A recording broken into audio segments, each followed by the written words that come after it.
மே 12 மிக முக்கியமான பெண் ஆளுமை ஒருத்தங்களுடைய பிறந்த நாளை நம்ம சத்தம் இல்லாம கடந்து வந்திருக்கிறோம். யார் அவங்க? 1857 முதல் 1902 வரைக்கும் கிட்டத்தட்ட 45 ஆண்டுகள், நூற்றுக்கணக்கான கடிதங்கள், வரைபடங்கள், ஆயிரக்கணக்கான பக்கங்கள்ல அறிக்கைகள், இத வாசிக்கிறது, எழுதுறது, இப்படித்தான் அவங்க வாழ்க்கை கழிஞ்சது. முன்பின் பார்த்தே இராத நாடு இந்தியா, முன்பின் அவங்க வராத மாநிலம் சென்னை.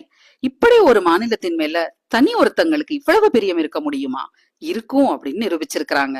கிட்டத்தட்ட 1000 பக்கங்கள் கொண்ட அவங்க கடிதங்களையும் அறிக்கைகளையும் வாசிச்சா அவங்களுக்கு சென்னை மாகாணத்தின் மேல, தமிழ்நாட்டின் மேல இருந்த அன்பு நமக்கு புரியும்.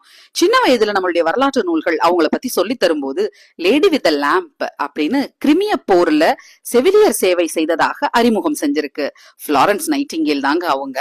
தமிழ்நாட்டுல புதியம்புத்தூர்ல கால்ரா நோய் ஏன் இல்ல அப்படின்னு ஆராய்ச்சி செஞ்சு 10 பக்கங்களுக்கு 1867 ஆண்டுல அவங்க ஒரு அறிக்கை எழுதி